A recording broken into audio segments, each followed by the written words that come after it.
नमस्कार मित्रों। दोस्तों, आज का टॉपिक काफ़ी महत्वपूर्ण है क्योंकि जब बात मानवता की हो तो हमारे लिए जानना और समझना ज़रूरी हो जाता है। तो दोस्तों, आज के इस टॉपिक को हम नेल्सन मंडेला की कुछ पंक्तियों के साथ शुरू करते हैं। लोगों को उनके मानवाधिकार से वंचित करना उनकी मानवता को चुनौती देना। तो दोस्तों, नेल्सन मंडेला का ये कथन है कि लोगों को उनके मानवाधिकारों से वंचित करना मतलब उनकी मानवता को चुनौती देना जैसा है। तो जी हाँ दोस्तों, आपको इस कथन से आपको पता चल गया होगा कि आज का यह टॉपिक किस पर बेस्ड है। तो जी हाँ, आज हम बात करेंगे राष्ट्रीय मानवाधिकार आयोग के बारे में, यानी कि नेशनल ह्यूमन राइट्स कमीशन के बारे में। तो चलिए देखते हैं कि ये है क्या। यह स्वतंत्र वैधानिक संस्था है, या यूं कहें कि यह गैर संवैधानिक है।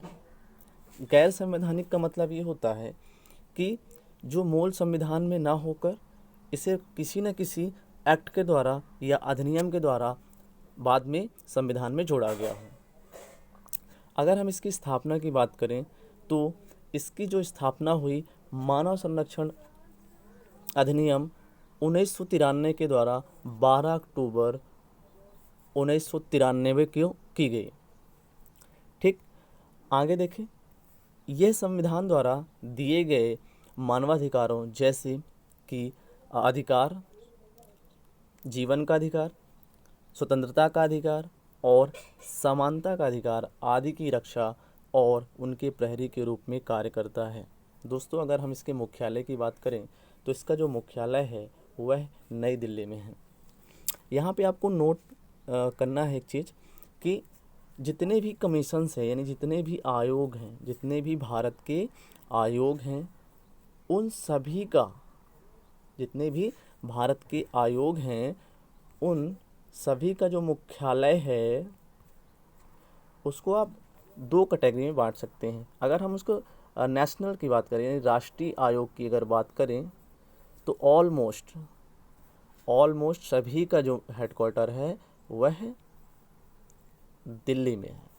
लेकिन अगर हम बात करें कि अगर हम स्टेट की बात करें तो जैसे कि हम यहाँ पे राष्ट्रीय मानवाधिकार आयोग पढ़ रहे हैं, तो अगर हम राज्य मानवाधिकार आयोग की बात करेंगे तो अगर जैसे आप एमपी से बिलोंग करते हैं तो इसका जो हेडक्वार्टर है वह भोपाल में है। तो इस प्रकार से आपको याद रखना है। आगे देखें तो हम जानेंगे यहाँ पे कि आखिर जो मानवाधिकार है ये है क्या। तो संयुक्त राष्ट्र यूनाइटेड नेशन यानी कि यूएन के अनुसार, यहाँ पे यूनाइटेड नेशन के अनुसार यानी यूएन के अनुसार मानवाधिकार को क्या परिभाषित किया गया है।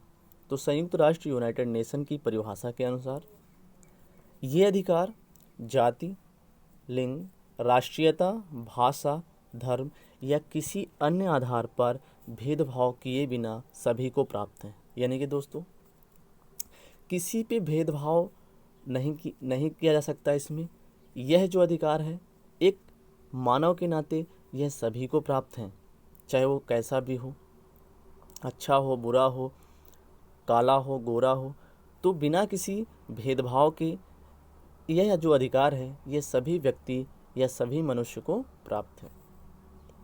आगे, मानवाधिकारों में मुख्यतः जीवन और स्वतंत्रता का अधिकार, गुलामी और यातना से मुक्ति।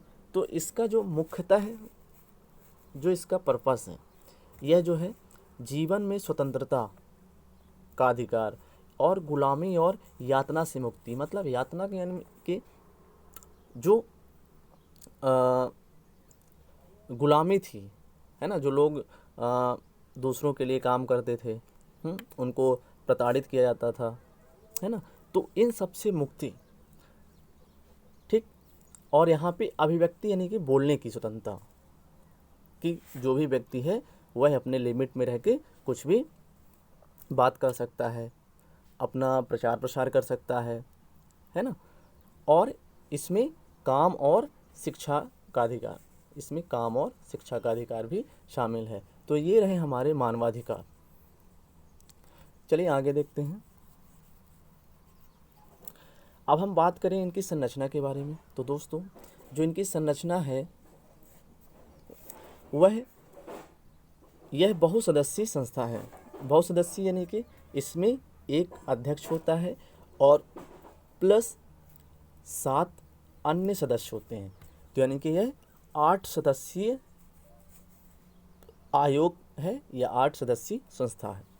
ठीक, आगे बात करें तो इनके जो अध्यक्ष और सदस्य होते हैं तो इनकी नियुक्ति राष्ट्रपति करता है, लेकिन प्रधानमंत्री की अध्यक्षता वाली उच्च स्तरीय कमेटी की सिफारिश के आधार पर करता है।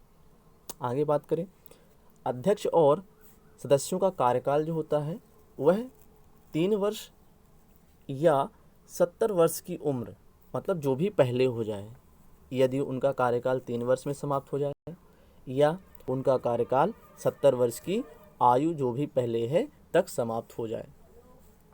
ठीक, आगे बात करें, राज्य मानवाधिकार में अध्यक्ष और सदस्यों की नियुक्ति राज्यपाल करते हैं। तो अगर हम राज्य की बात करें तो उनके राज्य के राज्यपाल द्वारा की जाती है, राज्यपाल द्वारा की जाती है, लेकिन मुख्यमंत्री, गृह मंत्री, विधानसभा अध्यक्ष और नेता प्रतिपक्ष के परामर्श से की जाती है।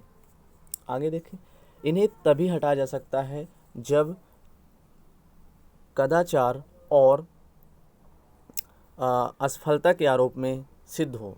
वह सुप्रीम कोर्ट के निर्णय, सुप्रीम कोर्ट के जांच में जब उन पर दुराचार या असफलता के आरोप सिद्ध हो जाएं, तभी इन्हें हटाया जा सकता है। ठीक है, आगे बात करें। आगे हम देखें कि जो राष्ट्रीय मानवाधिकार आयोग है, जो नेशनल ह्यूमन राइट्स कमीशन है, इसे हम शॉर्ट में NHRC भी कहते हैं। ठीक है, तो इसके हम कार्य और शक्तियों की बात कर लेते हैं। तो इसके क्या कार्य हैं और क्या इसके पास शक्तियां हैं। ठीक है, तो हम बात करें NHRC के क्षेत्र में अनुसंधान करना, यानी कि मानवाधिकार आयोग, मानवाधिकार के क्षेत्र में क्या करना, अनुसंधान करना, मानवाधिकार को लागू करना, सार्वभौम घोषणा पत्र को लागू करना, और दोस्तों इसे जो है दीवानी न्यायालय है ना, इसे जो है दीवानी न्यायालय की शक्तियां प्राप्त है। मतलब यह जो है तो दंड जो है दे सकता है और यह अंतरिम राहत भी प्रदान कर सकता है। मानवाधिकार, पांचवा जो है, मानवाधिकार के उल्लंघन संबंधित कोई मामला यदि आयोग के संज्ञान में आता है या शिकायत के माध्यम से जाता है, जो राष्ट्रीय मानवाधिकार आयोग को उसकी जांच करने का अधिकार है। ठीक है, छठवां जो है,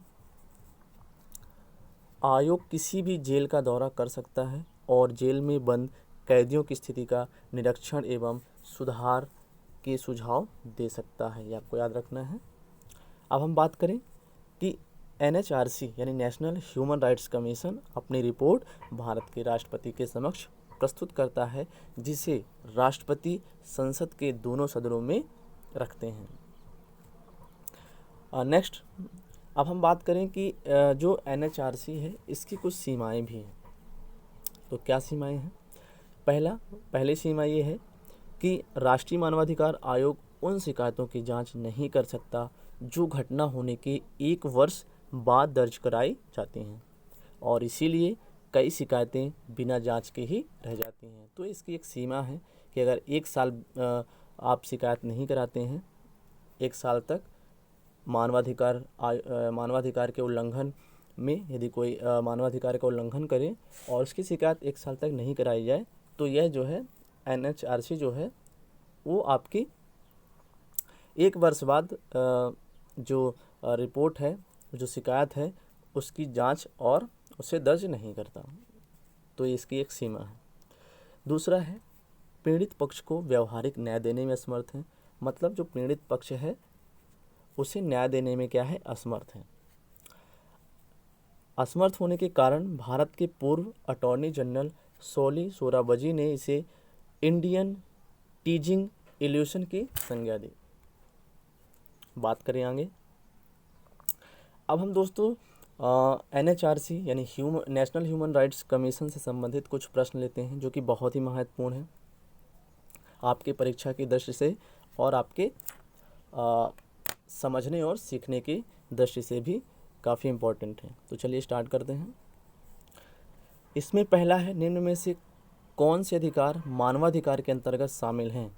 तो देखिएगा, जीने का अधिकार बिल्कुल मानवाधिकार में आता है, स्वतंत्रता का अधिकार ये भी एक मानवाधिकार है, और समता का अधिकार। तो दोस्तों ये जो है सभी क्या हैं? सही हैं, सभी करेक्ट हैं। दूसरा है, सबसे पहले किन देशों में मानवाधिकारों को मान्यता प्राप्त हुई थी? तो यह ग्रीक के देशों में। आपको याद रखना है कि सबसे पहले मानवाधिकार को मान्यता प्राप्त हुई ग्रीक के देशों में। तीसरा देखें, और दोस्तों यह एक अच्छा क्वेश्चन है कि इच्छा मृत्यु को क्या आप मानवाधिकार मान सकते हैं? तो जवाब क्या होना चाहिए? जी बिल्कुल, क्योंकि ये भी क्या है, इच्छा मृत्यु जो होती है ये भी एक मानवाधिकार में आती है, मानव का ये अधिकार है। ठीक, यहाँ पे इसका आंसर होगा हाँ, मतलब यहाँ पे इच्छा मृत्यु जो है वह मानवाधिकार के अंतर्गत आती है। अगला देखिए, फोर्थ, मानवाधिकार संरक्षण अधिनियम लागू कब हुआ था? तो वह 28 सितंबर 1993 को यह लागू हुआ। आगे देखें, सो नेक्स्ट है NHRC के संबंध में निम्न कथनों पर विचार करें। तो दोस्तों जो नेशनल ह्यूमन राइट्स कमीशन है, इसमें देखते हैं पहला, अध्यक्ष एवं सदस्यों का कार्यकाल 3 वर्ष या 70 वर्ष की आयु तक, जो भी पहले तक होता है। जी हाँ, क्योंकि हमने आपको पहले ही ये चीज़ बता चुके हैं। ठीक है। दूसरा है, आयोग की स्थापना 1993 में हुई, करेक्ट है। तीसरा, आयोग के अध्यक्ष और सदस्यों की नियुक्ति प्रत्यक्ष रूप से राष्ट्रपति द्वारा की जाती है। चौथा, आयोग के पास सिविल न्यायालय जैसे सभी अधिकार व शक्तियाँ प्राप्त हैं। आगे छठवां है, राष्ट्रीय मानवाधिकार आयोग के 4 पदेन सदस्य होते हैं। कौन कौन से हैं वो? तो पहला, राष्ट्रीय अल्पसंख्यक आयोग का अध्यक्ष। दूसरा, राष्ट्रीय महिला आयोग का अध्यक्ष। तीसरा, राष्ट्रीय अनुसूचित जाति आयोग का अध्यक्ष। और चौथा है राष्ट्रीय अनुसूचित जनजाति आयोग का अध्यक्ष। तो दोस्तों आज का हमारा यह प्रयास आपको कैसा लगा, कमेंट सेक्शन में ज़रूर बताएं।